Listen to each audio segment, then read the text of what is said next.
குறித்து கர்த்தருடைய செய்தியை நான் உங்கள் மத்தியிலே பகிர்ந்து கொள்ள விரும்புகிறேன். அல்லேலூயா. ஆண்டவராய் இயேசு கிறிஸ்து நம்முடைய சரீரங்களை சிருஷ்டித்திருக்கிறார். நம்முடைய சரீரங்களிலே வெளி அவயவங்கள் உள்ள அவயவங்கள் என்று சொல்லி ஆண்டவர் நம்முடைய சரீரத்தை வடிவமைத்திருக்கிறார். அநேக நரம்பு நாளங்கள் நமக்கு உட்பகுதிகளிலே செயல்பட்டு கொண்டிருக்கிறது. அநேக உள்ளுறுப்புகள் நம்முடைய சதைக்குள்ளே இயங்கிக் கொண்டிருக்கிறது. இவைகள் எல்லாவற்றையும் நம்முடைய சரீரம் முழுவதையும் கட்டுப்படுத்தக்கூடிய அல்லது நம்முடைய சரீரம் முழுவதையும் வழிநடத்தக்கூடிய ஒரு காரியம் என்று சொன்னால் அது நம்முடைய மனது, நம்முடைய மனதோடு தொடர்பட்ட காரியங்கள். அல்லேலூயா. ஆகவே இன்றைக்கு மனது என்று சொல்லும் பொழுது அநேகர் இருதயம் என்று சொல்லுகிறார்கள், அநேகர் சிந்தனை மூளை என்று சொல்லுகிறார்கள். ஆனால் எனக்கு என்னை பொறுத்தவரை மனசு என்றால் என்னென்று எனக்கும் இன்னும் தெரியல. அல்லேலூயா. ஆனால் மனது என்று சொல்லும் பொழுது அதை சொல்ல முடியாது. அது எங்க இருக்குது, அது எப்படிப்பட்ட உருவம், அதை சொல்ல முடியாது. ஆனால் மனது என்று சொல்லும் பொழுது நான் தான் என்னுடைய மனது. அல்லேலூயா. ஆகவே இந்த நாளிலும் கூட எனக்கு அருமையானவர்களே, மனம் எது என்று தெரியாவிட்டாலும் இந்த மனதிற்கும் சிந்தனைக்கும் நிறைய தொடர்பு இருக்குது. அல்லேலூயா. எங்களுடைய சிந்தனை இருக்குதானே, எங்களுடைய சிந்தனைகள், யோசனைகள், இந்த சிந்தனைகளுக்கும் இந்த யோசனைகளுக்கும் நம்முடைய மனசுக்கும் நெருங்கிய ஒரு உறவு இருக்குது. எங்களுடைய மனம் எப்படியோ அப்படித்தான் நம்முடைய சிந்தனையும் இருக்கிறது, நம்முடைய யோசனையும் இருக்கிறது. அதனாலதான் சொல்லுவார்கள் காகத்திற்கு எப்பவும் குப்பை கிளறுகிற எண்ணம் என்று சொல்லி. அது காகத்தினுடைய தொடர்பு. அதே போல சிலர் கனவிலையும் கூட பரிசுத்தத்தை சிந்திப்பார்கள். அதற்கு காரணம் அவருடைய மனது அப்படி இருக்குது. அல்லேலூயா. சொல்லுங்க அல்லேலூயா. சிலருக்கு கனவுல கூட பணம் வந்து போகும், ஏனென்றால் அவர்களுக்கு மனது அப்படி இருக்குது. அல்லேலூயா.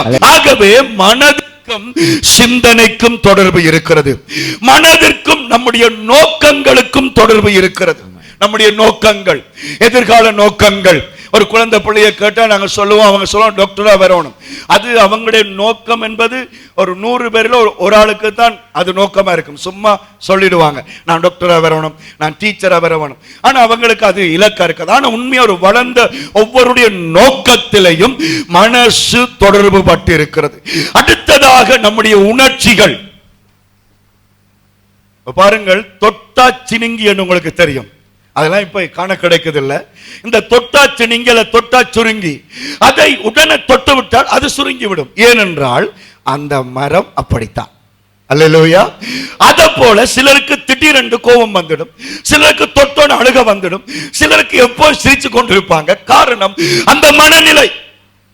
என்ன பாஸ்டர் நேற்றைக்கு சந்தோஷமா இருந்தீங்க, இதை விட பெரிய கதையெல்லாம் கதைச்ச நீங்க கோபி கேட்கல, இன்றைக்கு ஒரு சின்ன சொன்ன கோபிச்சிட்டீங்க என்றால் நேற்றைக்கு இருந்த மனசுடைய உணர்ச்சி வேற, இன்றைக்கு இருந்த மனதுடைய உணர்ச்சி வேற.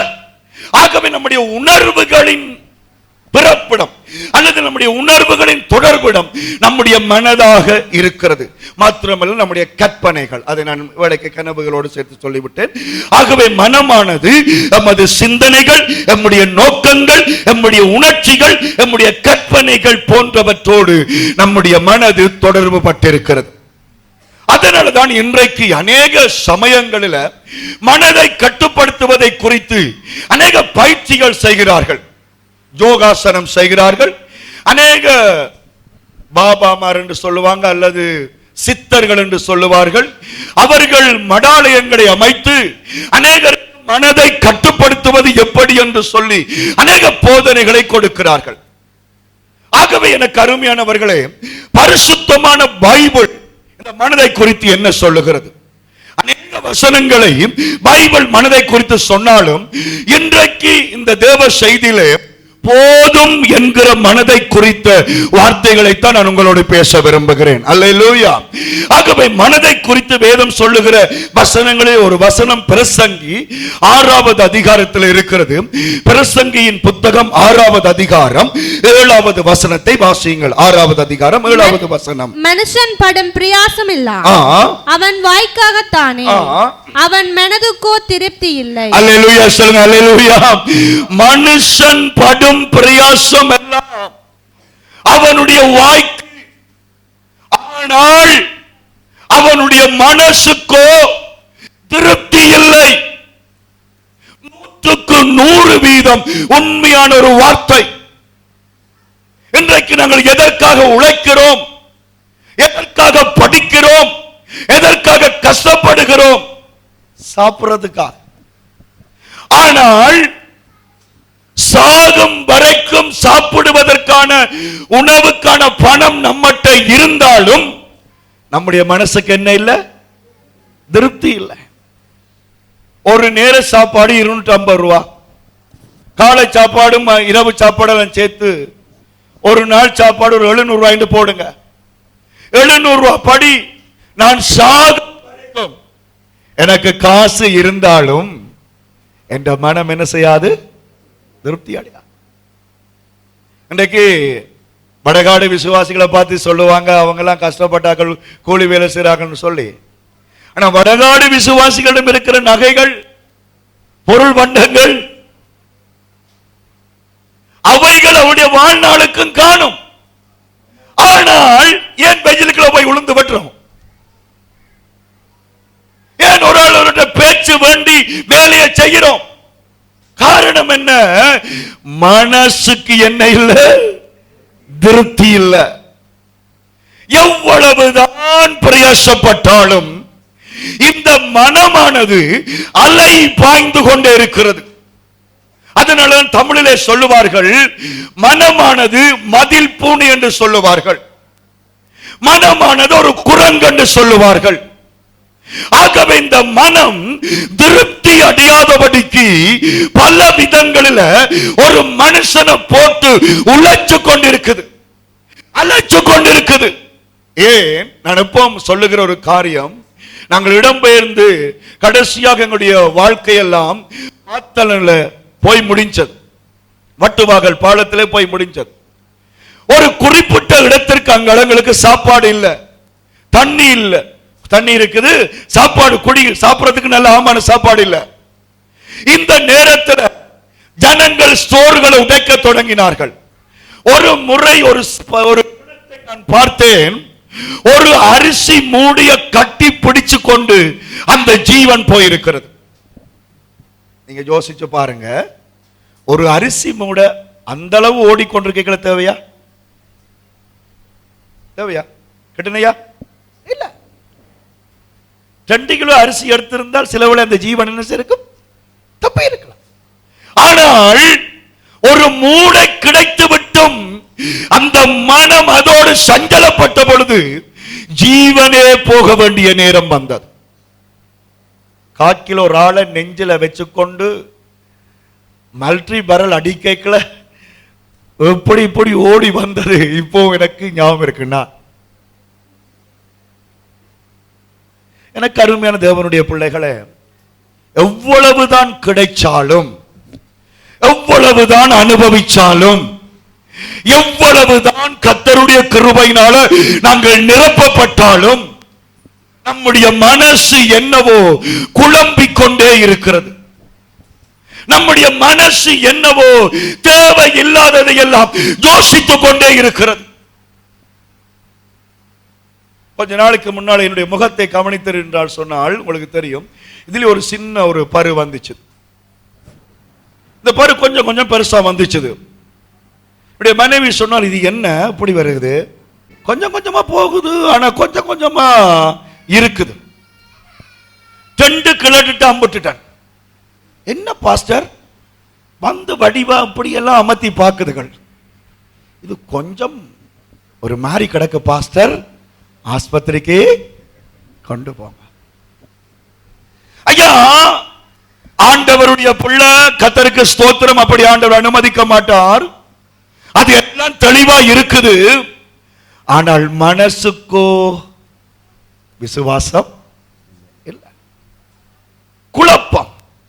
ஏன் ஏன் ஏன் ஏன் கட்டி? இது என்ன கட்டி? செய்வின கட்டியா, சூனிய கட்டியா, கேன்சர் கட்டியா, கொழுப்பு கட்டியா?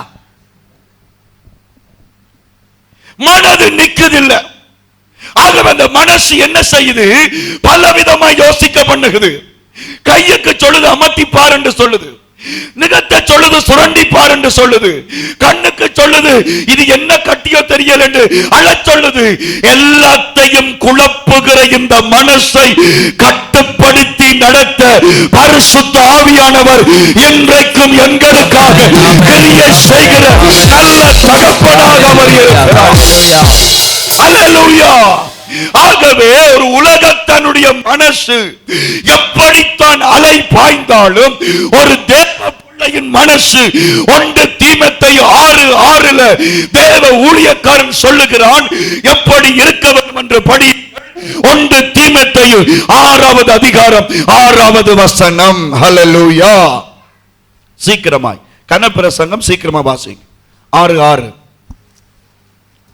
போதும் என்கிற மனதுடனே கூடிய தேவ பக்தியே மிகுந்த ஆதாயம். கையை தட்டி கர்த்தருக்கு நன்றி செலுத்திக் கொள்ளுங்க. நல்லா கையை தட்டி ஹல்லேலூயா, ஹல்லேலூயா. கர்த்தருக்கு ஸ்தோத்திரம். ஆமென் சொல்லுங்க. உலகத்தனுடைய மனசு திருப்தி இல்லாமல் இருக்கும் பொழுது கர்த்தருடைய பிள்ளையின் மனசு எப்படி இருக்க வேண்டும் என்று ஆண்டவர் விரும்புகிறார் என்றால் போதும் என்று தேவ பக்தியோடு வாழ வேண்டும். ஆமென். கையுத்தி சொல்லுங்க அல்லேலூயா, அல்லேலூயா. சொல்லுங்க போதும் என்று தேவ பக்தியோடு நீ வாழ வேண்டும், நீ வாழ வேண்டும். அல்லேலூயா. போதும் என்று இருக்கிறது மட்டுமல்ல, போதும் என்ற மனசோடு ஆண்டவருக்குள் பயபக்தியாக நீ வாழு. ஆமென் சொல்லுங்க. கையெத்தி சொல்லுங்க அல்லேலூயா, கையெத்தி சொல்லுங்க அல்லேலூயா.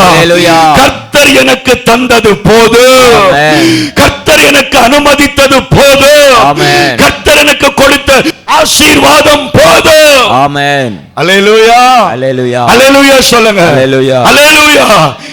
எனக்கு காலையில சைலன்சர் சுட்டதுக்கு என்னுடைய மனம் குழம்பிக் கொண்டிருக்குது.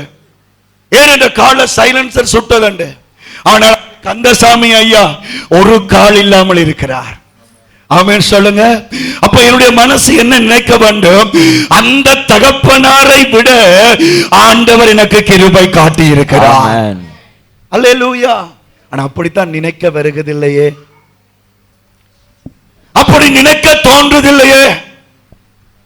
போதும் என்கிற மனசோட பயபக்தியாக நீ வாழ வேண்டும் என்று ஆண்டவர் விரும்புகிறார். அல்லேலூயா சொல்லுங்க. அல்லேலூயா. இந்த உலகத்துல கர்த்தருக்கு உறவுகளை கொடுக்கிறார், இந்த உலகத்தில் அயலட்டைகளை கொடுக்கிறார், வேலைகளை கொடுக்கிறார். எது நமக்கு வாய்க்குதோ அது போதும் ஏசப்பா என்று திருப்தியோடு பக்தியோடு நாங்கள் வாழும் பொழுது என்ன நடக்கும் தெரியுமா? அந்த ஆண்டவற்ற பிரசன்னம் நம்மை நிரப்பிக் கொண்டே இருக்கும். சில என்ன சொன்னா பல்ல கடிச்சு கொண்டிருப்பாங்க. பல்ல கடிக்கிறது இல்லை, மன திருப்தியோட துதிப்பேன் துதிப்பேன் துதித்துக் கொண்டே இருப்பேன். கையை தட்டுறீங்களா எல்லாரும்? துதிப்பேன் துதிப்பேன் துதித்துக் கொண்டே இருப்பேன், துதிப்பேன் துதிப்பேன் துதித்துக் கொண்டே இருப்பேன். நீங்க எல்லாரும் பாட்டு பாடல்கள் கவனிக்கணும். பாஸ்டர் பாடிக்கல பாடக்கூடாது. பாஸ்டர் நல்ல சவுண்டா பாடிக்கல அவரை பாட விட்டுறணும். பாஸ்டர் விடுற நேரம் நீங்க எடுத்து பாடணும். அப்படிதான் இருக்கணும். கர்த்தருக்கு ஸ்தோத்திரம். அல்லேலூயா. ரைட். கர்த்தருக்கு ஸ்தோத்திரம் உண்டாவதாக. நம்முடைய வாழ்க்கையில பவுல் சொல்லுகிறார், போதும் என்ற மனசோட நீ திருப்தியாக இரு. அவர் தான் எப்படி எந்த மனதோடு இருந்தார் என்பதை பிலிப்பியரில் அவர் சொல்லுகிறார். எனக்கு என்ன மனசை நான் என்று 4வது அதிகாரம் 11வது வசனம். பிலிப்பியர் 4வது அதிகாரம். ஆவியானவரே எல்லா விதமான அசண்ட ஈனங்கள், சத்துருவின் கிரியைகள், கன நித்திரைகள் எல்லாம் இயேசுவின் நாமத்தில் கட்டுப்படுத்தப்படட்டும் ஆண்டவரே. பிலிப்பியர் 4வது அதிகாரம் 11வது வசனம். என் குறைச்சலினால் நான் இப்படி சொல்லுவதில்லை, ஏனெனில் நான் எந்த நிலைமையில் இருந்தாலும் மனரம்மியமாக இருக்க கற்றுக்கொண்டேன். கையை தட்டி ஹல்லேலூயா. நல்லா கையை தட்டி, நல்லா கையை தட்டி ஹல்லேலூயா, ஹல்லேலூயா. ஒரு தேவப்பிள்ளை சொல்லுகிறான், எந்த நிலையில் இருந்தாலும் என்னுடைய மனம் திருப்தியாக இருக்க ஆண்டவற்ற கிருபை எனக்கு இருக்குது. அல்லேலூயா சொல்லுங்க, அல்லேலூயா. அவர் அடுத்த சொல்றார், வாழ்ந்திருக்கவும் எனக்கு தெரியும், தாழ்ந்திருக்கவும் எனக்கு தெரியும். உயர்விலையும் திருப்தி தான். அந்த உயர்விலிருந்து கீழே விழுந்தாலும் திருப்தி தான். 3 நேரம் சாப்பிட்டாலும் திருப்தி தான், 1 நேரம் சாப்பிட்டாலும் திருப்தி தான். வாரத்தில் 6 நாள் வேலை கொடுத்தாலும் நான் திருப்தியாக இருப்பேன். 1 நாள் வேலை தந்தாலும் நான் திருப்தியாக இருப்பேன். அல்லேலூயா. ரோட்டில போய்க்கல தெரியாத ஒரு நண்பன் எனக்கு ஒரு 5 லட்சம் காசு தந்தாலும் நான் திருப்தியாக இருப்பேன். நான் கொண்டு போன 5 லட்சம் விழுந்து போனாலும் நான் திருப்தியாக இருப்பேன். ஏனென்றால் என் மனதை எப்படி கட்டுப்படுத்தி நடத்த வேண்டும் என்பதை நான் அறிந்திருக்கிறேன். நிறைய பேர் இந்த மனசை சரியாக வழி நடத்துவதில்லை. அதனாலதான் யாழ்ப்பாணத்தில் பைத்தியங்கள் கூடிவிட்டது. கனகாலம் இல்ல வடகாடு சபையில வருவதற்கு. அதிகமாய் நாங்கள் யோசிக்க அதிகமாய் நம்முடைய மனசை நாங்கள் குழப்ப என்ன நடக்கும்? நரம்பு மண்டலங்கள் பாதிக்கப்படும். கர்த்தர் சொல்லுகிறார், நீ கவலைப்படுகிறதுனால ஒரு முழத்தை கூட்டவும் முடியாது, குறைக்கவும் முடியாது. இன்றைக்கு கர்த்தர் உனக்கு தந்ததற்காக நன்றியோடு போதுமன்ற மனதோடு நீ வாழும் பொழுது என்னுடைய ஆசீர்வாதம் எப்பொழுதும் உனக்கு இருக்கும். அல்லேலூயா. கர்த்தர் உங்களை ஆசீர்வதிப்பாரா. இன்றைக்கு நிறைய பேர் என்ன சொன்னா, அவனுக்கு அப்படி கிடைச்சிட்டது, எனக்கு இப்படி கிடைக்குது, அவனுக்கு அப்படி நடக்குது, எனக்கு இப்படி நடக்குது. ஆனால் ஆண்டவற்ற பிள்ளையினுடைய மனசு வாழ்ந்திருக்கும் பொழுதும் தாழ்ந்திருக்கும் பொழுதும் திருப்தியான மனசோட கர்த்தர் எனக்கு தந்த காரியங்கள் போதும் என்ற மனதோடு கூட நாங்கள் இருக்க வேண்டும் என்று கர்த்தர் விரும்புகிறார். ஆனால் இன்றைக்கு நாங்கள் நினைக்கிறோம், எங்களுக்கு மன குழப்பத்தினால, எங்கட மன வேதனைகளினால இன்றைக்கு நாங்கள் நினைக்கிறது என்ன? எங்கேயாவது ஓடி போக வேணும், வீட்டிலேயே இருக்க கூடாது, ஏதாவது மருந்து குடிச்சு சாக வேணும், ரயிலுக்குள்ள விழுந்து சாக வேணும், அல்லது தற்கொலை செய்து சாக வேணும், அல்லது இந்த குடும்பத்தை விட்டு நான் பிரிஞ்சு போக வேண்டும் என்று நினைக்கிறோம். ஆனால் பவுல் சொல்லுகிறார், எந்த நிலைமையில் இருந்தாலும் நான் மன ரம்மியமாய் இருக்க கற்றுக்கொண்டேன். ஏன் எங்களுக்கு குழப்பங்கள்? ஏன் எங்களுடைய மனதுகள் இன்றைக்கு திருப்தி இல்லாமல் இருக்குன்னு சொன்னால், நமக்கு என்று வாய்ச்சிருக்கிறது கொஞ்சம். அல்லேலூயா சொல்லுங்க. நமக்கு வாய்ச்சிருக்கிறது, நமக்கு வாய்ச்சிருக்கிறதாலதான் பெரும்பாலும் நம்முடைய மனசு குழப்பப்படுகிறது. ஒரு மாமி ஒரு மருமகளுக்கு ஒரு வாழ்த்துதலை சொல்லுகிறார் ரூத்தின் புத்தகத்தில். ரூத்தின் புத்தகம் 1வது அதிகாரம் 9வது வசனத்துல தன்னுடைய மருமகளுக்கு ஒரு வாழ்த்துதலை அவள் கொடுக்கிறார். மனசோடு சம்பந்தப்பட்ட ஒரு வாழ்த்துதல். வாசியுங்கள் ரூத் 1:9. கர்த்தர் உங்கள் இருவருக்கும் வாய்க்கும் புருஷனுடைய வீட்டிலே நீங்கள் சுகமாய் வாழ்ந்திருக்கும்படி வாழ்ந்திருக்க செய்வாராக. அல்லேலூயா. எல்லாரும் பைபிளை வச்சு பலிபடுத்த பாருங்க. அல்லேலூயா சொல்லுங்க. உங்களுக்கு வாய்க்கிற வீட்டில திருப்தியாக இரு. அல்லேலூயா. பக்கத்துல கையை கொடுத்து சொல்லுங்க. நான் சொல்ல கட்டாயம் ஒரு ஆளுக்கு ஒரு கை கொடுக்க வேணும். கை கொடுத்து சொல்லுங்க, உங்களுக்கு வாய்ச்சிருக்கிற அந்த வாழ்க்கைய திருப்தியாக வாழுங்கள். அல்லேலூயா, அல்லேலூயா. பாஸ்டர், இது வேற யாருக்கும் சரி வரும் பாஸ்டர், எனக்கு சரி வருமா? இன்றைக்கு எங்களுடைய வாழ்க்கையில வாய்த்திருக்கிற ஒரு சில உறவுகளை குறித்து நான் உங்களோடு பேச போகிறேன். ஒரு கணவனுக்கு மனைவி வாய்க்கிறாள், ஒரு மனைவிக்கு ஒரு கணவன் வாய்க்கிறான், பிள்ளைகளுக்கு பெற்றோர் வாய்க்கிறார்கள், பெற்றோருக்கு பிள்ளைகள் வாய்க்கிறார்கள். இவர்களோடு எப்படிப்பட்ட திருப்தியான மனசு இருக்க வேண்டும் என்பதை குறித்து 25ஆம் ஆண்டுல 1ஆம் மாசத்துல கர்த்தனோடு பேசினார். 1ஆம் மாச பிரசங்கத்தை நான் உங்களுக்கு தர வேண்டி இருந்தது. ஆவியானவர் அதை தடுத்தபடியால் இந்த நாளிலே அதை உங்களுக்கு நான் பகிர்ந்து கொள்ளுகிறேன். முதலாவது, தேவனுடைய பிள்ளைகளாகிய ஒவ்வொரு ஆண்களோட, கல்யாணம் கட்டின ஒவ்வொரு தேவ பிள்ளைகளோட பரிசுத்த ஆவியானவர் பேச விரும்புகிறார். அல்லேலூயா. வசனங்கள் வாசிக்க பிந்துகிறபடியா வசனம் வாசிக்கல, சத்தியத்தை சொல்லிக் கொண்டு போகிறேன். ஆண்டவற்ற கிருபையினால ஆண்டவர் எங்களுக்கு நல்ல பஞ்சாதிகளை வாய்க்க பண்ணிருக்கிறார் என்று சொல்றவர்கள் மட்டும் கையெத்தி சொல்லுங்க. அல்லேலூயா. என்ன சவுண்ட் குறைவா இருக்கு? மயிரஞ்சு ஹalleluya. ஆமென். 2 வருஷம் மலேசியால நின்றுட்டு கட்டி இருக்கலாம் என்று யோசிக்கிறார் போல இருக்கு. இப்ப எனக்கு அருமையான தேவனுடைய பிள்ளைகளே, அநேக தேவ மனுஷர்களை பார்க்கும் பொழுது அவர்களுக்கு வாய்த்தது இல்லாமல் இருந்தது. ஒரு வண்டில் என்றால் 2 மாடும் அளவாக இருக்க வேண்டும், சரியான உயரமாக இருக்க வேண்டும், சரியான இலக்குள்ளதா இருக்க வேண்டும். ஒரு வண்டிலுக்கே 2 மாடு சரியா இருக்கும் பொழுது ஒரு குடும்பத்திற்கு அமைகிற புருஷனும் பஞ்சாதியும் எவ்வளவு அழகாக இருக்க வேண்டும். ஆனால் சிலருக்கு அப்படி அமைவது இல்லை. அதனால தமிழ்ல சொல்லுவாங்க, மனைவி அமைவதெல்லாம் இறைவன் கொடுத்த, அது உண்மையா வேதத்தில் இருக்குது. பல ஆயிரங்களுக்கு முன்பதாக புத்தியுள்ள மனைவி கர்த்தர் அருளும் ஈவு, புத்தியுள்ள பஞ்சாதி கர்த்தர் கொடுக்கிற ஆசீர்வாதம். ஆனா சிலருக்கு அப்படி கிடைப்பதில்லை, சிலருக்கு கிடைக்கிறது. ஆனா என்ன கிடைச்சா என்ன கிடைக்காட்ட வாய்த்த வாழ்க்கையை திருப்தியாக வாழ வேண்டும் என்று கர்த்தர் விரும்புகிறார். கையை தட்டி கர்த்தருக்கு நன்றி செலுத்திக் கொள்ளுங்க. நன்றி ஆவியானவரே, நன்றி ஆண்டவரே, நன்றி ஆண்டவரே. ஒரு மனைவியினுடைய அன்பு, ஒரு மனைவியினுடைய பாசம் புருஷன் பொக்கெட்டுக்குள்ள காசு இல்லாத பொழுது தெரியும் என்று உலகம் சொல்லுவார்கள்.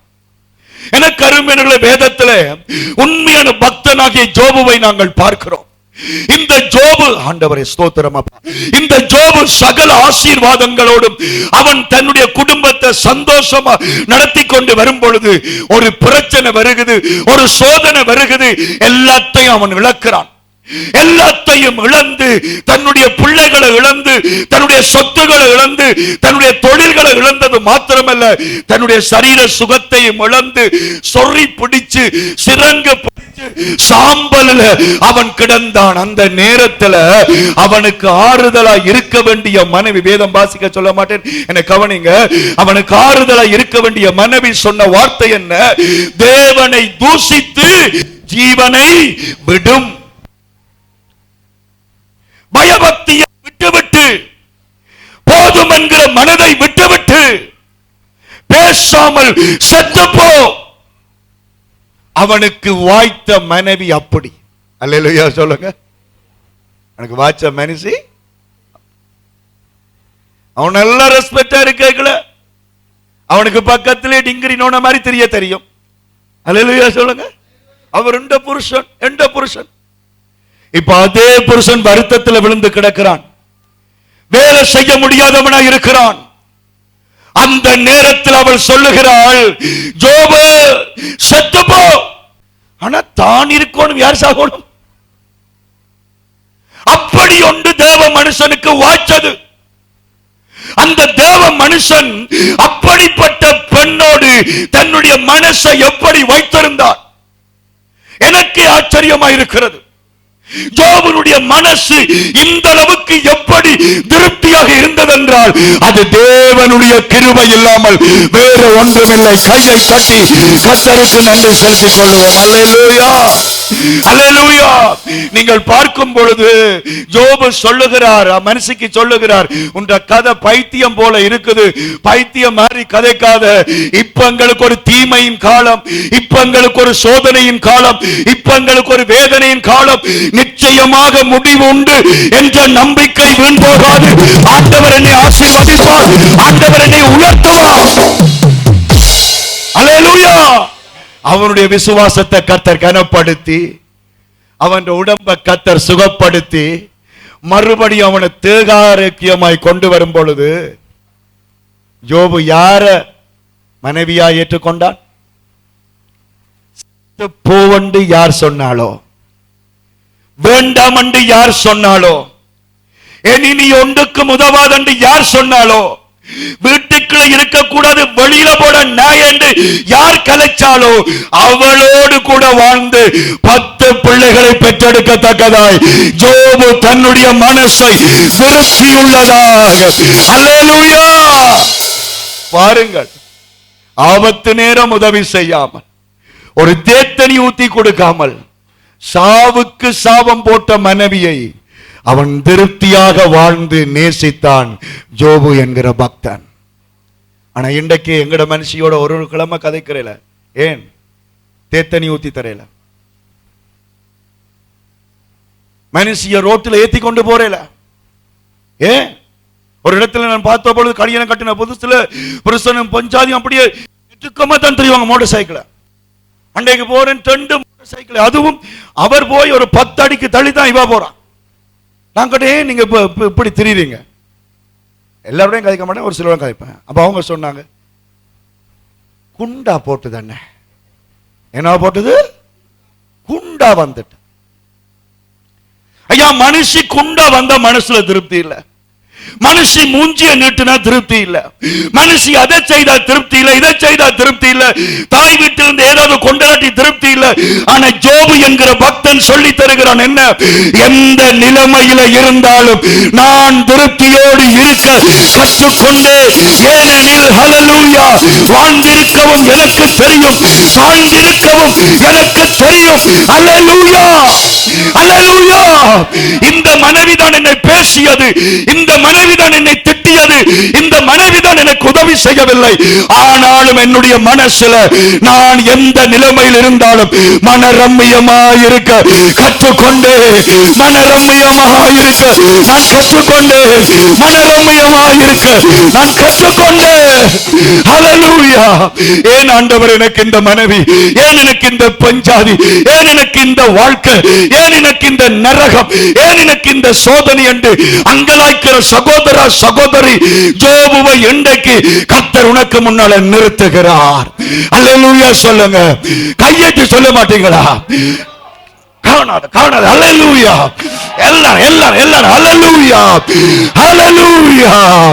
மற்ற மனுஷர்கள், எங்களுக்கு வாய்ச்சிருக்கிற மனுஷர்கள் எங்களை சாக வேணும் என்று விரும்புவார்கள். ஆனால் எங்களுடைய மனசுல ஒரு கசப்பும் இருக்கக்கூடாது, ஒரு விருப்பம் இருக்கக்கூடாது. ஏனென்றால் எங்களை வழி நடத்துகிறவர் எங்கள் ஆண்டவராகிய இயேசு கிறிஸ்து. அவர் அறியாமல் ஒரு தலை மயிரும் எங்கள் இருந்து விழாதென்று சொல்லி கையை தட்டி, ஆண்டவரே உமக்கு நன்றி, நன்றி. ஹல்லேலூயா, அல்லேலூயா சொல்லுங்க. எவ்வளவுதான் மனசை திட்டினாலும், வீட்டை விட்டு 6 மணிக்கு பிறகு போனால், எந்த நேரம் எரிஞ்சு விழுந்து கொண்டு நின்றாலும், எந்த நேரம் போனில் எடுத்து எங்க நிக்கிறீங்க எங்க நிக்கிறீங்கன்னு கேட்டாலும், உன்ற மனசு ஒரு நாளும் குழம்ப கூடாது. பட்பு மட்டும் வடிவா சொல்லுது. ஆமேன்னு சொல்லுங்க. அல்லேலூயா. நிறைய பேரு ஒரு குடும்பத்தை விட்டுட்டே போடுவாங்க. ஏனண்டா, எங்க போனாலும் போன இடத்துல எங்க நிக்கிறேன் எங்க நிக்கிறேன் எங்க நிக்கிறேன்னு கேட்டுக்கொண்டே நிக்கிறான். அப்படித்தான் வாட்ச் இருக்கு. ஆமென் சொல்லுங்க. வாட்சது அப்படித்தான் வாட்ச் இருக்கு. அல்லேலூயா சொல்லுங்க. வாட்ச வாழ்க்கை சந்தோஷம் வாழையா. அல்லேலூயா சொல்லுங்க. அல்லேலூயா. அதே நேரம் ஒரு நாள் என்னோட மோட்டார் சைக்கிளை வாரார். ஒரு நாள் நிரோசின்ற கோல் 5 தரம் பெருகுது. எங்க நிக்கிறீங்க எங்க நிக்கிறீங்க. அதே நேரம் பாஸ்டரையும் கவனிச்சு பார்க்கிறார். போனே வரையில.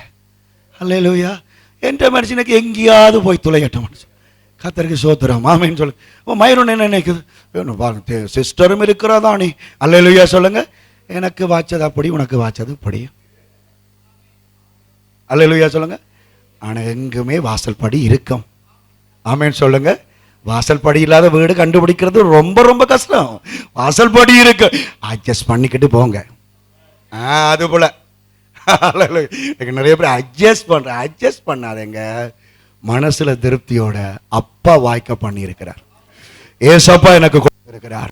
ஆமென். எழுந்து நிப்போமா ஒரு 2 நிமிஷம். ஹல்லேலூயா, ஹல்லேலூயா, ஹல்லேலூயா. எல்லாமே நீ தந்தது, எல்லாமே நீ தந்தது, எல்லாமே இயேசுவே, எல்லாமே நீ தந்தது.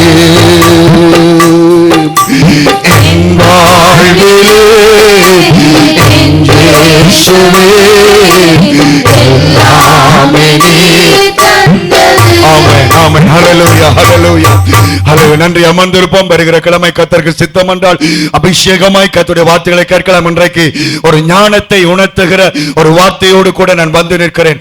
முதலாவது, எனக்கு வாய்த்த அங்கே மனைவி போதும் என்கிற ஒரு திருப்தி ஒரு கணவனுக்கு இருக்க வேண்டும் என்று ஆண்டவருடைய வார்த்தையில் நான் சொன்னேன். இரண்டாவது, ஒவ்வொரு ஸ்திரீகளும் திருமணம் பண்ணின ஒவ்வொரு மனைவிமாருக்குமான வார்த்தை கொஞ்சம் கவனமாய் கேளுங்கள். ஒவ்வொரு மனைவிமாரும் திருப்திப்பட வேண்டும் ஆண்டவர் எனக்கு கொடுத்த நல்ல கணவனுக்காக. அல்லேலூயா, அல்லேலூயா சொல்லுங்க. அல்லேலூயா. உங்களுக்கு கர்த்தர் வாய்க்க பண்ணின அந்த கணவனை குறித்து திருப்தியோடு கூட இருங்க. அல்லேலூயா, அல்லேலூயா. நல்ல கணவனை மனைவியின் பலவீனத்தில் அறிய முடியும் என்று சொல்லுவார்கள். உங்களுடைய பலவீனத்திலையும் உதவி செய்யாத கணவன் உங்களுக்கு கிடைத்தாலும் பிரச்சனை இல்லை. ஆண்டவற்ற கிருபையால பயபக்தியோட திருப்தியாக இருக்க நீங்கள் அழைக்கப்படுகிறீர்கள். அல்லேலூயா. அங்கே கல்யாணம் பண்ணி ஒரு சில மாதங்கள் கடந்து ஒரு மகளுடைய கைகள் அங்கே தடிப்பங்களாக இருந்தது. ஒரு விதமான சொறித்தன்மையாக பருக்களோடு இருந்தது.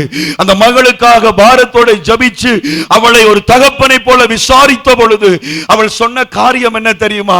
நான் கல்யாணம் கட்ட முன்னுக்கு இந்த சோப்பைத்தான் பாவித்தேன். இந்த இப்ப பாவிக்கிற சோப்புகள் எனக்கு ஒத்து வரையில, அதெல்லாம் எனக்கு பருக்கள். அப்ப நான் சொன்னேன், ஏன் நீ புருஷனுக்கு சொல்லக்கூடாதா? அவர் அந்த சோப்பை வேண்டி தருவார் தானே. அப்பொழுது அவள் கண் கலங்க, அப்பா நான் உங்களுக்கு தான் சொல்லுகிறேன், நான் எத்தனையோ தடவை சொல்லியிருக்கிறேன், எனக்கு வேண்டி தரவே இல்லை. வேண்டி தர சோப்பை போட போட எனக்கு கை பொங்கிக் கொண்டே இருக்கிறது. அப்படிப்பட்டது வாய்த்தாலும் கர்த்தருக்கு ஸ்தோத்திரம். ஹல்லேலூயா. பயபக்தி ஒரு நாளும் உன்னை கைவிடாது. பயபக்தி ஒரு நாளும் உன்னை தலகுனிய விடாது. கர்த்தர் மேல விசுவாசத்தோட நீ அதை கொண்டு செலுத்தும் பொழுது ஒரு நாளும் உன்னை தலகுனிய விடாமல் உன்னை உயர்த்துகிற தேவன் கர்த்தர் நிச்சயமாய் உனக்காக யுத்தம் பண்ணுகிற தேவனாய் இருக்கிறார். ஹல்லேலூயா. ஏற்கனவே இந்த சத்தியத்தை நான் உங்களுக்கு சொல்லி இருக்கிறேன். நாபால் என்கிற ஒரு மனுஷன் இருந்தான். அவனுக்கு மனைவியாக அபிகாயில் என்கிற ஒரு மனுஷி இருந்தாள். அபிகாயிலுக்கு வாய்த்த புருஷன் நாபால். அபிகாயில் என்றால் அர்த்தம் மகிழ்ச்சிக்கு உரியவள் என்று அர்த்தம், சந்தோஷத்துக்குரியவள், அழகுள்ளவள் என்று அர்த்தம். நாபால் என்றால் முரடன் என்று அர்த்தம், குடிகாரன் என்று அர்த்தம், லூசு என்றும் அர்த்தம். உண்மையில் அவனுக்கு லூசும் இருந்தது. ஆகவே கவனிங்க, இந்த பயபக்தியான இந்த மகிழ்ச்சியான இந்த அபிகாயிலுக்கு வாய்த்தது ஒரு முரடன், ஒரு குடிகாரன், ஒரு லூசன். ஆனால் வேதத்தில் 2 சாமுவேல், நீங்க வீட்டை போய் படிங்க, 1 சாமுவேல் 25வது அதிகாரம் முழுவதும் நீங்கள் வாசித்தால் இந்த அபிகாயில் ஆனவள் அந்த முரடனோட, அந்த குடிகாரனோட, அந்த பைத்தியக்காரனோட திருப்தியாக வாழ்ந்த பொழுது கர்த்தர் அவளை ஆசீர்வதித்து எல்லா வேதனையிலிருந்தும் அவளுக்கு விடுதலையை கொடுத்தார். அல்லேலூயா, அல்லேலூயா, அல்லேலூயா.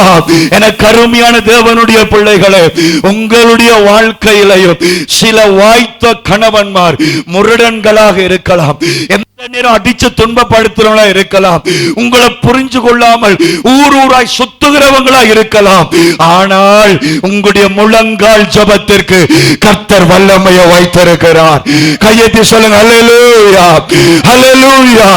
நீ மனசை விடக்கூடாது. ஆமென் சொல்லுங்க. இனி எனக்கு இந்த வாழ்க்கை சரி வராது என்று மனசை விடாத.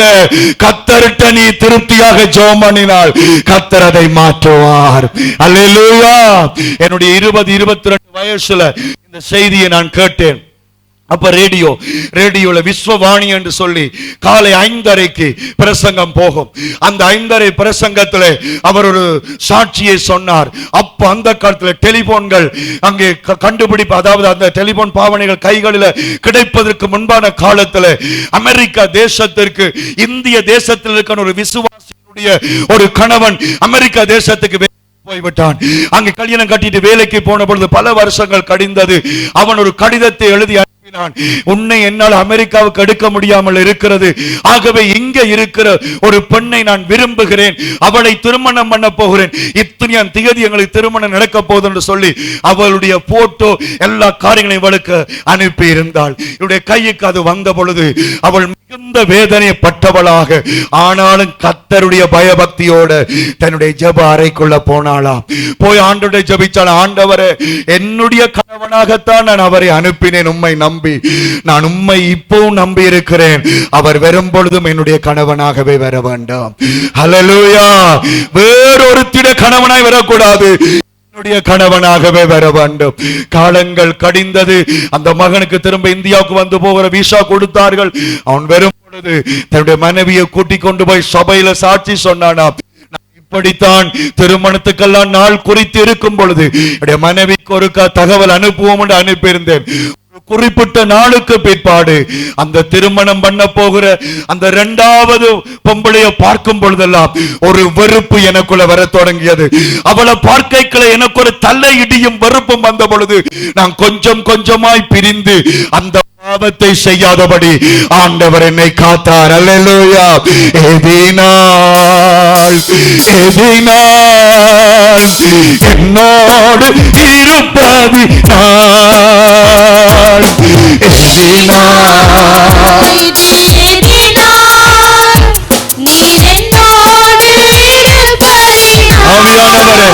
ஆவியானவரே, அல்லேலூயா சொல்லுங்க. அல்லேலூயா. தேவனால நேசிக்கப்பட்ட ஜோபுவுக்கு வாய்த்த ஒரு பொம்பளை, புருஷனையே சாகடிக்கிற பொம்பளை. தேவனால நேசிக்கப்பட்ட அபிகாயிலுக்கு வாய்த்த ஒரு கணவன், குடிகார கணவன், முரட்டு கணவன், பைத்திய வியாதியுள்ள கணவன். ஆனாலும் திருப்தியோடு தேவபக்தியோடு வாழ்ந்த பிள்ளைகளை கர்த்தர் ஆசீர்வதித்தார். அல்லேலூயா சொல்லுங்க. அல்லேலூயா.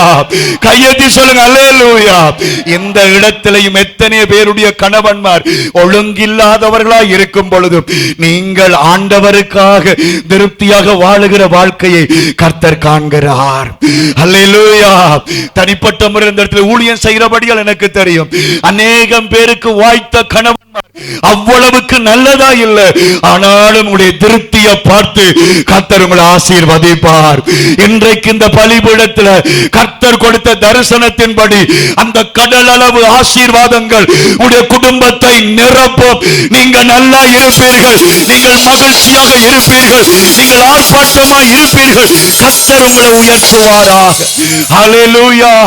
வீணாக வாழ்க்கையை நொந்து கொள்ளாதீங்க, வீணாக வாழ்க்கையை வேதனைப்படாதிருங்கள். அல்லேலூயா.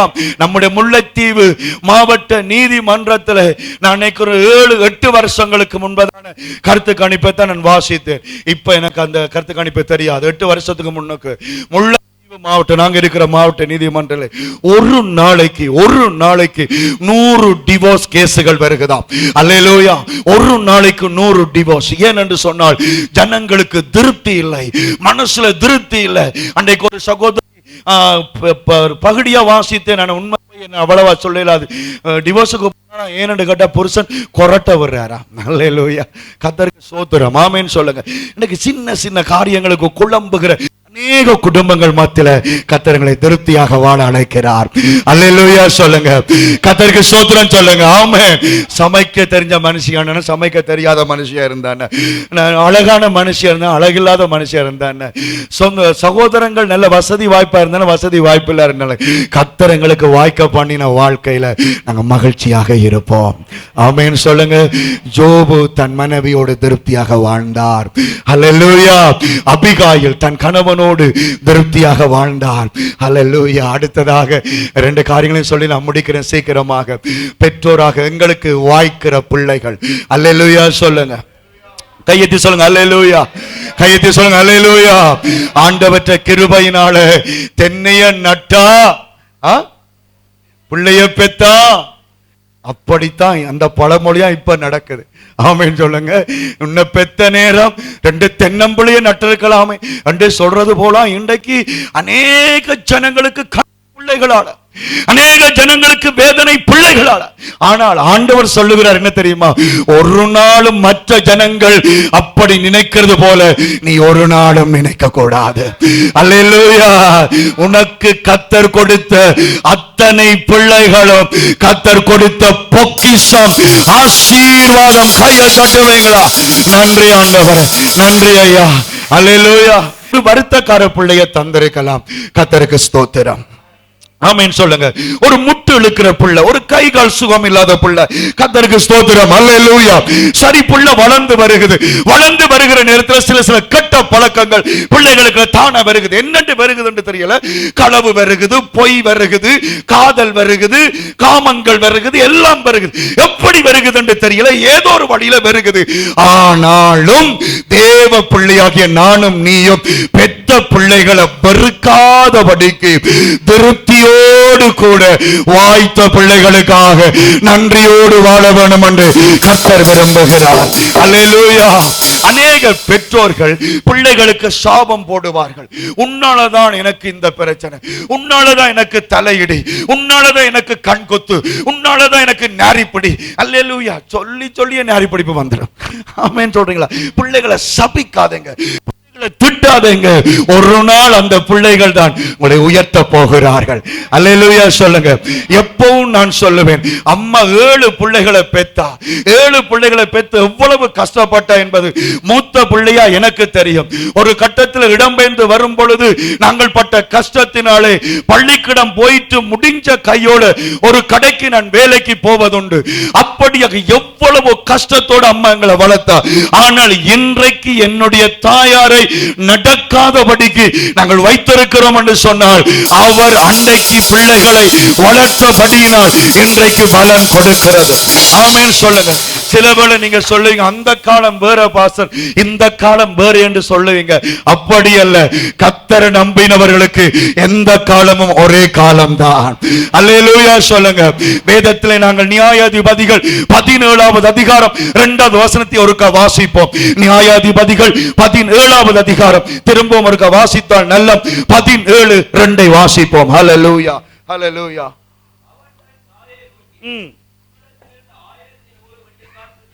போயிட்டு சாபமிட்டாயே, என் கையில இருக்குது, நான் தான் என்றான். அதற்கு அந்த தாய், என் மகனே, கர்த்தரால் ஆசீர்வதிக்கப்பட்டவன். கையை தட்டி ஆண்டவருக்கு நன்றி சொல்லுங்க. அல்லேலூயா. நான் முடிக்க போறேன். அல்லேலூயா. கர்த்தருக்கு ஸ்தோத்திரம். இங்கே ஒரு பயபக்தியான ஒரு தாயை பார்க்கிறோம். அந்த தாய் ஒரு பணத்தை சேர்த்து வைக்கிறாள் தேவனுடைய காரியத்திற்காக. அந்த 1100 வெள்ளிக்காசை பிள்ளை என்ன செய்து விட்டது? களவெடுத்து விட்டது. களவு குணம் பிள்ளைக்கு வந்துட்டது. கள்ள குணத்துல தாய் வச்ச காசையே பிள்ளை எடுத்து சுருட்டி போட்டது. இப்ப தாய் யோசிக்கல, யார் இந்த பணத்தை எடுத்தது, வீட்டை யார் வந்தாங்க, யார் போனாங்க. எங்களுக்கு உடனே எங்களுடைய பிள்ளைகளை யோசனை வராது. எவ்வளவுதான் பிள்ளை செய்தாலும் எங்களுடைய பிள்ளைகளை விட்டு கொடுக்க மாட்டோம். அது அந்த பிள்ளை தான் செய்தது, அதுதான் இதுதான் கதைப்போம். இப்படி பல வளங்களை யோசிச்சு என்ன செய்கிறாள்? சாபம் போடுகிறாள்.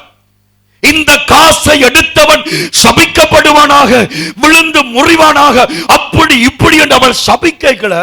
அந்த வாலிப பிள்ளையா இருக்கும் ஓரளவுக்கு. அந்த பிள்ளை கேட்கிறான், ஐயோ அம்மா சபிக்கிறா. என்னத்துக்கு சபிக்கிறா? காணாமல் போன காசு. பாக்கெட்ல கை வச்சு பார்க்கறான், அது என்னட்டியெல்லாம் கிடக்குது. அப்ப இந்த சாபம் யார்கிட்ட வரப்போகுது? என்னட்டியெல்லாம் வரப்போகுது. உடனே அவன் என்ன செய்யறான்? உணர்ந்து கொள்ளுகிறான், நான் இந்த பாவத்தை செய்து சாபத்தை எடுக்க கூடாது, அம்மாட்ட கொண்டே திருப்ப மன்னிப்பு கட்டு கொடுப்போம் என்று சொல்லி தாயிட்ட வந்து சொல்ல, சொரி அம்மா, மன்னிச்சு கொள்ளுங்கம்மா, ஏதோ ஒரு ஆசையில இந்த களவு குணம் வந்துட்டுதம்மா, இனிமேல் நான் செய்ய மாட்டேன் என்று சொல்லும் பொழுது, ஆகவே அந்த பிள்ளைகள் காரியங்களை செய்யும் பொழுது நாங்கள் என்ன செய்ய வேண்டும்? நொந்து கொள்ளக்கூடாது. அவர்கள் கண் பார்க்க நாங்கள் சாட்சியாக வாழ வேண்டும். எங்கள் பிள்ளைகளுக்காக ஜெபம் பண்ண வேணும். ஆமென். கடைசி காரியம், கையை தட்டி சொல்லுங்க. அல்லேலூயா. ஒரு நிமிஷம் எழும்புறீங்களா? கடைசி ஒரு 5 நிமிஷம் தான் இருக்க போறோம். எழும்புங்க, ஒரு காலம் குயிக்க எழும்புங்க. எல்லாமே நீர் தந்தது, எல்லாமே நீர்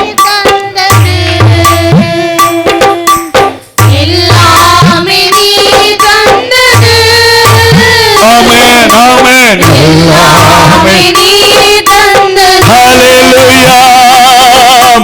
என் வாழ்விலே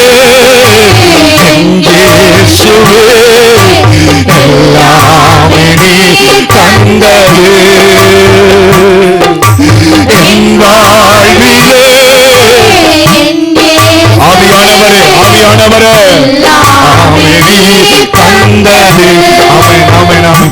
கடைசிக்கு அமர்ந்திருங்க. ஹல்லேலூயா, ஹல்லேலூயா. நாங்கள் திருப்தியாக வாழ வேண்டும். நம்முடைய மனசு குழம்பக்கூடாது. நம்முடைய மனசு, நம்முடைய சிந்தனைகளை குழப்பக்கூடாது என்று ஆவியானவர் நம்மோடு பேசிக் கொண்டிருக்கிறார். ஹல்லேலூயா.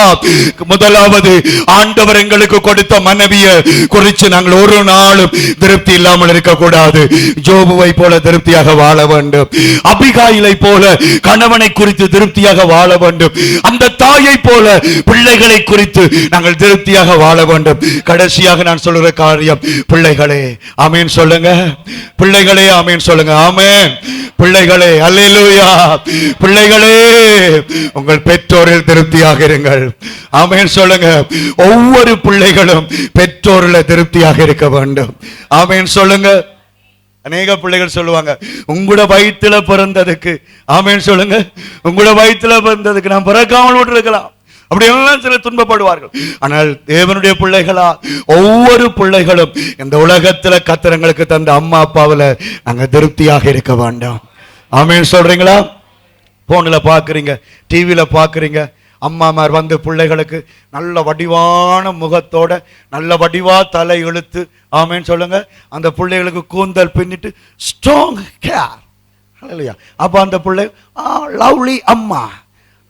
அது பார்த்துட்டு நாங்க யோசிப்போம், அடு எங்கட அம்மாவை பார்த்தா கத்தருக்கு சோத்திரம். ஆமென் சொல்லுங்க. கருவாட்டு மனத்தோட கொண்டு வந்து எண்ணி. ஆனா டிவியில வர அம்மா என்ன செய்யறோம், செல்லத்துக்கு இது வச்சாத்தான் தலைமயிர் வளரும். உடனே அந்த புள்ள யோசிக்கணும், அந்த அம்மா அப்படி இருக்குது எங்கிடம். ஆனா உண்மை உண்ட புரிஞ்சவங்க, அது உண்மையான அம்மா இல்ல. அல்லேலூயா. அது காசுக்காக வர அம்மா. ஆமென் சொல்லுங்க. ஆனால் தன் ரத்தத்தையும் கொடுக்கக்கூடிய உண்மையான அம்மாவை, உண்மையான அப்பாவை கர்த்தர் உங்களுக்கு கொடுத்திருக்கிறார்.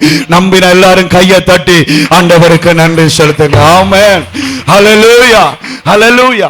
ஆண்டவருக்கு 10 கட்டளை கொடுத்தார். ஜனங்கள் எப்படி வாழ வேணும், மக்கள் எப்படி வாழ வேணும். அந்த 10 கட்டளையில ஒரு கட்டளை வாக்குத்தத்தம் சொல்லுகிறார். என்ன சொல்றார்? எல்லா கட்டளையும் நீ கட்டாயம் செய்யணும். கடவுளுக்கு கூட பொய் சொல்லக்கூடாது, வேறு தெய்வத்தை கும்பிடக்கூடாது, அதெல்லாம் கட்டளை, கமாண்டிங். ஆனா ஒரே ஒரு கட்டளைக்கு மட்டும் சொல்றார், நீ இதை செய்தா நான் உனக்கு அதை செய்வேன். அல்லேலூயா. என்ன? நீ நீண்ட காலம் இருப்ப, நல்லா இருப்ப, சந்தோஷமா இருப்ப. எப்ப?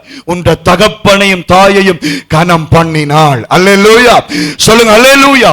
ஆண்டவர் அதை நேசிக்கிறார். ஆமென் சொல்லுங்க. பெத்த தாய் தகப்பனை ஒரு நாள் சி சொல்லக்கூடாது. உன்னை பெற்ற உன்ற தாய் தகப்பன் கண்ணீர் விட நீ ஒரு நாளும் வாழக்கூடாது. கல்யாணம் கட்டின பிறகு நிறைய பேர் நினைக்கிறாங்க, கட்டின பிறகு அம்மா அப்பா தங்கட சோழிய பார்க்கட்டும், அவன் எங்க இருந்தாலும் பிரச்சனை, எங்கட சுகம் தான். இல்லை அருமையானவர்களே, அந்த ஜீவன் உயிர் இருக்கும் வரைக்கும் அந்த உறவு உனக்குள்ள இருக்க வேண்டும் என்று கர்த்தர் விரும்புகிறார். கையெத்தி சொல்லுங்க. ஆமென் சொல்லுங்க. அதனாலதான் இன்றைக்கு சாபங்கள். அம்மா அப்பாவை நேசிக்கிறல, அம்மா அப்பா சொல்றத அதான் அடிக்கடி சொல்றேன். நான் தெரிந்தானே உங்களுக்கு, இந்த நேரங்களாம் சொல்லலாம், மற்ற பிரசங்கத்துல சொல்ல இயலாது. ஒரு முறை நானும் என்னுடைய மனைவியும் ஊழியர் கூட்டத்துக்கு போயிருந்தோம். பல மாதங்கள் வரும் ஊழியர் கொடுத்த. உங்களுக்கு தெரியும், யாழ்ப்பாணத்தில் வன்னியிலேருந்து யாழ்ப்பாணத்துக்கு போகிறோம்டா ஆக குறைஞ்சது 3 மணித்தியாலம் வேணும். கணக்கான ஓட்டத்தில் போகிறதுக்கு 3 மணித்தியாலம் வேணும். நாங்கள் சிலவளை வேகமாய் 2 மணித்தியாலம் 1.5 மணித்தியாலம் போவோம். அங்கே போனால் சாப்பாடு தாராங்க. சாப்பாடு டிஃபன் பாக்ஸில் வருகுது, நல்ல பிரியாணி சாப்பாடு. அப்போ போதகர் சொல்லுகிறார், சாப்பிட்றாக்கள் சாப்பிடுங்க, கொண்டு போகிறாக்கள் கொண்டு போங்க. அப்பொழுது நான் என்னுடைய மனைவிக்கு சொன்னேன், பிள்ளைகள் சாப்பிட்ற நேரத்துக்குள்ளே நாங்கள் போவோம். அல்லேலூயா. கர்த்தருக்கு ஸ்தோத்திரம். 1.25 மணித்தியாலத்தில் என் மனுஷியை பின்னுக்கு வச்சு கொண்டு அந்த பிரியாணி காசு போட்டாலும் 1000 2000 ரூபாய் பிரியாணி. அல்லேலூயா. உயிரை கையில் வச்சு கொண்டு நடு வயலுகளை வந்து என்ற பிள்ளைகள் அந்த கோழியை கடித்து சாப்பிடும் பொழுது அதுதான் எனக்கு திருப்தி. ஆமென். ஒன்று கேட்குது, அப்பா கடியுங்க. இல்லை, அப்பாவுக்கு பிராய்லர் பிடிக்காது, உண்மையா பிடிக்காது, இல்லை, என் பிள்ளை சாப்பிடட்டும். அப்படித்தான் உங்களை அம்மா அப்பா வளர்க்குறாங்க. ஆமென் சொல்லுங்க. ஒரு நாளும் அவங்க கண் கலங்க விடக்கூடாது, அவங்க துக்கப்பட நீங்க விடக்கூடாது, அவங்களுக்கு பிடிக்காத ஆக்களோட நீங்க கதைக்க கூடாது. சில சொல்லுவாங்க, ஆண்டவர் எல்லாரோடையும் கதைக்க சொல்றார், எங்கட அம்மா அப்பா மட்டும் அங்க போன இங்க போனான்னு சொல்றாங்க. உங்களுக்கு ஒரு வயசு வரும் வரைக்கும் அம்மா அப்பா சொல்றதுக்கு நீங்க கீழ்ப்படிஞ்சு நடவுங்க. அதுல ஒரு சித்தம் இருக்குது. அல்லேலூயா. ஏசப்பா 30 வயசு வரைக்கும், ஆமென் சொல்லுங்க, 30 வயசு வரைக்கும் தன் தாய் தகப்பனுக்கு கீழ்ப்படிந்திருந்தார். அல்லேலூயா. எத்தனை வயசு? 30 வயசு வரைக்கும் அப்பா தச்சு வேலை.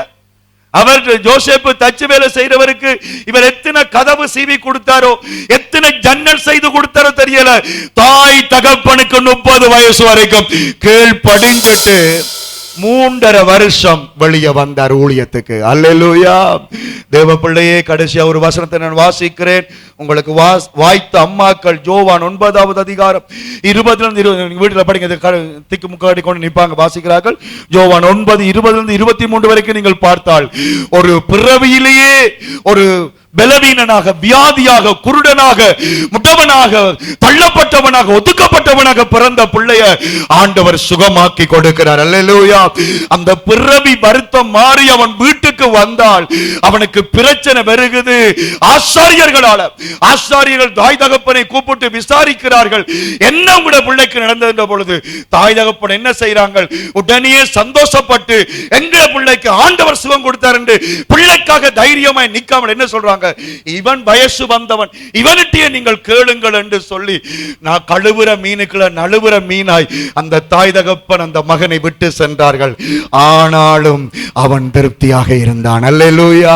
இன்றைக்கு எங்களை பெற்ற தாய் தகப்பன் சில வேளை உண்மையிலே எங்களுக்கு ஓர வஞ்சகம் செய்திருக்கலாம். ஒரு சகோதரத்துக்கு இன்னொரு மாதிரியும், இன்னொரு சகோதரத்துக்கு இன்னொரு மாதிரியும் செய்திருக்கலாம். ஆனாலும் அவர்கள் எதை செய்தாலும் நாங்கள் ஒரு நாளும் கசந்து கொள்ளக்கூடாது. ஏனென்றால் என் வாழ்விலே என் இயேசுவே எல்லாமே நீர் தந்தது. என் வாழ்விலே என் இயேசுவே எல்லாமே நீர் தந்தது. கையை உயர்த்து. எல்லாமே நீர் தந்தது. எல்லாமே நீர் ஆவியானவரே எல்லாமே நீர் தந்தது. இயேசுயா எல்லாமே நீர் தந்தது. ஆவியானவரே. அல்லேலூயா. அல்லேலூயா. எத்தனை பேர் விசுவாசிக்கிறீங்க? ஆண்டவர் எனக்கு வாய்க்க பண்ணின குடும்ப உறவுக்காய் கர்த்தருக்கு ஸ்தோத்திரம். ஆமென். குறை சொல்ல மாட்டீங்க, ஆனா மனசுல கூட சோர்ந்து போகாதீங்க. அல்லேலூயா. கர்த்தர் உங்களுக்கு கொடுத்த போதகருக்காக நன்றியாக இருங்கள். எனக்கு கர்த்தர் வாய்க்க பண்ணின விசுவாசிகளுக்காக நான் கர்த்தருக்கு நன்றி செலுத்துகிறேன். அல்லேலூயா. ஒவ்வொருவரும் ஒவ்வொரு விதமான குணங்கள், ஒவ்வொருவரும் ஒவ்வொரு விதமான சுபாவங்கள், ஆனாலும் கர்த்தர் எனக்கு உங்களை வாய்க்க பண்ணி இருக்கிறார். அல்லேலூயா. நிறைய பேர் ராஜ மரியாதையோட இன்றைக்கும் அங்கே ஒரு தாயார் பாஸ்டர் வீட்டை வாரீங்க, சாப்பிடுறீங்களே இல்ல, சாப்பிடுறீங்களா, வாங்க சாப்பிட்டுட்டு போங்கன்னு பிரயாசப்படுறாங்க. ஆனா அங்க சாப்பிட கிடைக்கல, போகல. ஆனா சில வீடு வழிய நானா வந்து சாப்பாடு தாங்க, தண்ணி தாங்கன்னு கேட்டா சில வேளை எதிர்கதைகள் வருகிறது, எதிர்பேச்சுகள் வருகிறது, சரியான மரியாதை தருவதில்லை. நான் ஊழியக்காரனா இருக்கிறபடி எல்லாரும் என்னை மதிக்கிறது இல்லை. ஆனா நானும் திரும்பி பார்க்கிறேன், யார் என்னை மதிக்கலையோ, எந்த விசுவாசி என்ன துப்புதோ அந்த விசுவாசி விட்டான் தொடர்ந்து கர்த்தரை அனுப்பி கொண்டே இருக்கிறார். ஏனென்றால் எனக்கு வாய்க்க பண்ணினதுல நான் திருப்தியாக இருக்க வேண்டும். அல்லேலூயா சொல்லுங்க. கடைசியாக அச்சாப்பிள்ளைக்கு ஒரு 2 நிமிஷம் ஒரு வசனம் வாசிப்போமா? இல்லையா? ஓமா. கடைசியா வாசி. நீதிமொழிகள் 17:27 எழுந்து ஜபிக்க போறோம். அதுக்கு முன்னாடி வாசிச்சுட்டு ஜபிப்போம். நீதிமொழிகள் 17:27. நன்றி ஆவியானவரே, நன்றி ஆவியானவரே. நீதிமொழிகள். அறிவாளி தன் வார்த்தைகளை அடக்குகிறான், விவேகி குளிர்ந்த மனம் உள்ளது. ஆமென். சொல்லுங்க. அல்லேலூயா. சொல்லுங்க. குளிர்ந்த மனது. சொல்லுங்க. சவுண்டா சொல்லுங்க. சவுண்டா சொல்லுங்க. அப்ப ஏசப்பா எங்கட மனசு குளிர்ச்சியாக இருக்க வேணும். ஆமென் சொல்லுங்க. கையெழுத்து சொல்லுங்க. ஹல்லேலூயா. என்னவாக இருக்க வேணும்? ஐயோ அது சரியில்லை, இது சரியில்லை, அது புள்ள இது புள்ள என்று சொல்லி அதை சூடாக்காமல், ஆமென் சொல்லுங்க, மனசை என்ன வச்சிருக்க வேணும்? ஆமென் சொல்லுங்க. ஹல்லேலூயா. அழ வேண்டாம், அழ வேண்டாம், அழ வேண்டாம். மனசை குளிர்ச்சியா வச்சிரு. அப்பா இருக்கிறார், ஏசப்பா இருக்கிறார். அதனால நாங்கள் துதியோட பாடினோம். பயப்படாதே நீ மனமே, நான் காத்திடுவேன் உன்னை தினமே. ஹல்லேலூயா சொல்லுங்க. சொல்லுங்க, குளிர்ந்த மனம். இப்படி 3 தடவை அந்த மனசுல அடிச்சுடுங்க. எனக்கு குளிர்ந்த மனம் பெறட்டும், குளிர்ந்த மனம் பெறட்டும், குளிர்ந்த மனம். ஆமென் சொல்லுங்க. ஹல்லேலூயா. அப்படி என்று சொல்லி போட்டு போறீங்க தானே? ஆமென் சொல்லுங்க. கீட் ஏத்துறதுக்கு பிசாசு ஒரு ஊசி வச்சிருப்பான். ஆமென் சொல்லுங்க. என்ன தேவதாசுக்கு முன்னால குளிர்ந்த மனம் குளிர்ந்த மனம் போறேன் வீட்டில் ஒரு ஊசி அடிப்பான். அல்லேலூயா சொல்லுங்க. அப்பொழுது உடனடியாக நாகம் எழுந்து படம் எடுக்காதபடிக்கு நீ சொல்லு, என்ன நடந்தாலும் நன்றி ஐயா. எழுந்து நின்று, யார் கைவிட்டார் நன்றி ஐயா, என்ன நடந்தாலும் ஆமென், யார் கைவிட்டார் நன்றி ஐயா, நன்றி நன்றி இடைவே.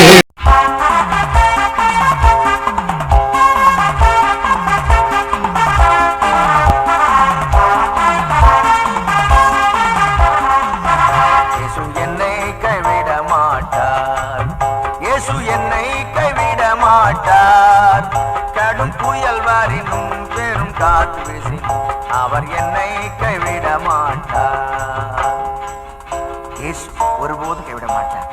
யார் கைவிட்டாலும் உண்மை இயேசு கைவிடவே மாட்டார். அவர் மேல் நம்பிக்கை வைத்து பாருங்கள், அவர் ஒருபோதும் கைவிடவே மாட்டார்.